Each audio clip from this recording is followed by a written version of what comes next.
Honorable Ndindi Nyoro, the Member of Parliament for Kiharu constituency, has once again come and explained how double taxation happens with infrastructure funds to you as an ordinary citizen. He says there's no way that there's a person with a motorbike or a motorist goes to fuel, then he is being taxed what is called fuel levy. At the end of the day, also you as payslip holder, you are also deducted pay, which is also part of the tax which will be used by government to do infrastructure. But here's the gist of it, whereby also the roads built by previous regimes, these current regimes want to build it, then toll them. How is that possible? Let us listen to Ndindi Nyoro as he debunks this.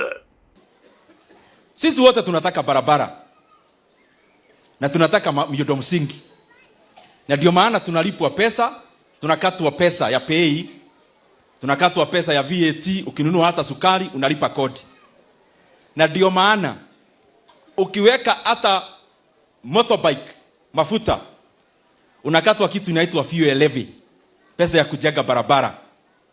Lakini hiyo yote tumepeleka bank kama collateral, most of that money. So what do we want to do now? Watu wa serikali wanakuja wanasema tunataka kujenga barabara ya Nairobi kwenda Nakuru. Mtu ambaye analipa pay, analipa VAT na analipa fuel levy, alafu serikali inamwambia tunataka tukujengee barabara na niwe utakuwa unalipa kutumia. Now the plan ati naona wanakisema we want to build Thika super highway. Of course we deserve another road. Even Mombasa Road should be expanded. Of course, we pay taxes. Lakini plani ni gani? Ujenge moja ya gorofa juu, alafu ile barabara Mwai Kibaki alijenga, ati ukuje uweke toll, tulipe wewe ile umejenga toll, na ile Kibaki alijenga tulipe toll. Mimi nataka niwaambie hivi, that will not happen.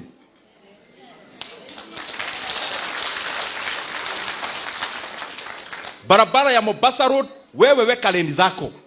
Na kama serikali imeshindwa kujenga barabara vile serikali zingine zilijenga bila kulipisha Wakenya kutumia, ni sawa, jengeni zenu na mulipishe. Lakini ile barabara iko ya Mombasa Road, ile ilijengwa na President Kenyatta na Moi na Kibaki na Uhuru, na ile Thika Road super highway ambayo ilijengwa na President Kibaki, we want to tell you, we will not pay toll for the roads that we have built previously. Na wasikize, hakuna toll itawekwa Thika Road ama Mombasa Road kwa barabara hii serikali haijajenga. Wewe jenga barabara yako lipisha, lakini ile ya kitambo hatutalipa.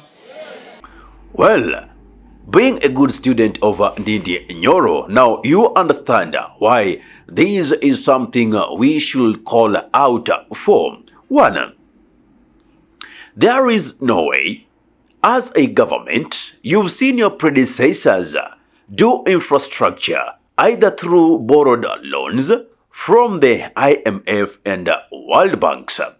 But there is no way you can come, find a project that was already completed, then you say you want to toll that specific road, a road that was built either through the IMF loans that either has already been paid or in the process of being paid, or built by the taxpayers' money through the fuel levy and the various taxes that are being collected in various parts of the nation. My question is, how could the government or the regime of the day feel that the revenue they are collecting is not enough to an extent of wanting to toll even projects or roads constructed when they were not in power? What greed might have engulfed them such that they want to collect where they don't deserve? And this is the same issue with even content creators. Remember when there was Reject Finance Bill 2024? It was the same issues that were being discussed. The economy had deteriorated. While they kept insisting that the economy is stable, we, the ordinary mwananchi, could not feel it in our pockets. Now, you claim that content creators make lots of money online, and you want to tax that money. You want to make that part of your revenue collection. But remember, this person whom you want to tax their money, number one, there is nothing in place that you've put for them to say that government has aided in this specific manner, so it is better that we become responsible citizens by paying taxes.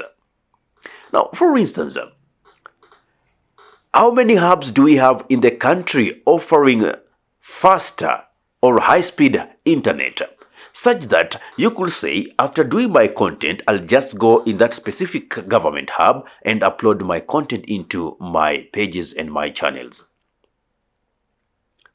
How many government institutions has the regime placed such that when you want to go and do your content, just go pick cameras over there, do your content and return the cameras?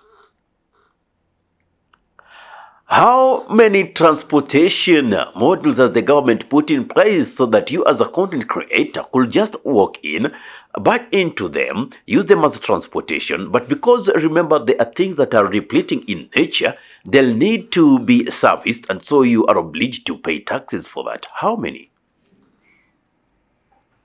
And that is why when we say certain things needs to be looked up to by this regime, we are not just but talking or ranting.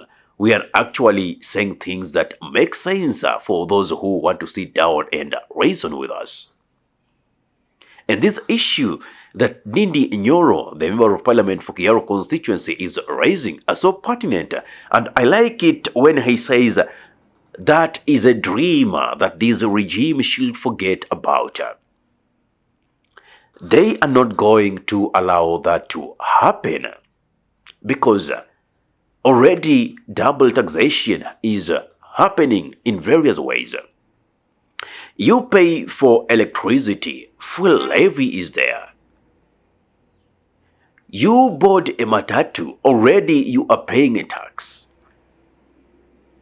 Even an ordinary road user with just a bicycle,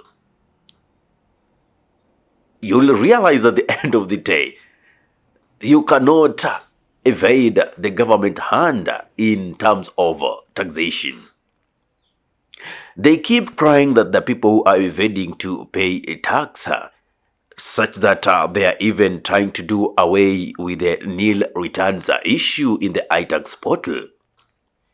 But being realistic, can you miss a week without getting into a shop to purchase something? You do M-Pesa transaction. You purchase various items for your households. They are very basic needs that you can do without. You buy them. In them, there is VAT. That is one way of paying taxes. So we can't say that people are evading tax completely. And even that which is collected, how is the government or the regime of the day handling it? There are so many porous walls in our tax collection. How sure are we that what is collected reaches the consolidated account? And how sure are we again that whatever is withdrawn from the consolidated account goes for the specific purpose which it is intended for? We have lived in a time whereby we have the Auditor General come and tell us how monies have been withdrawn from the consolidated fund. By whom? Nobody knows. To where? Nobody knows. We are living in times whereby we have ghost hospitals, non-existent hospitals registered in the system, hence receiving capitation and in the tunes of billions. We are living in times whereby we have schools which are non-existent, registered in the school records. They receive capitation, and all that goes into the pockets of these filthy and corrupt leaders that we have. So if we can't even seal the loopholes that are so obvious and the government is able to seal, because we have a government that has been built on the basis of corruption, how again do we expect them to seal those loopholes? No way. From PSs to CSs, greater percentage of the leaders are corrupt. In one way or another, they have involved themselves in issues of corruption. Even the president himself. What better do we expect? And now, they tell you, we want to construct infrastructure, roads to be specific, then told them, including the ones they didn't construct. I mean, that is just daydreaming. What's your take on this? Give me your thought in the comment section below. If you love content of this nature and you're watching from my YouTube channel, kindly subscribe and press the notification button so anytime that we are live or we upload content of this nature, you'll be the very first person to be notified. Ahmed Khalif is my name for the Unscripted Talks here in Dub Radio. Assalamu alaikum warahmatullahi wabarakatuh. Kwa timba kali za Afrika, Dub Radio ndio mpango mzima.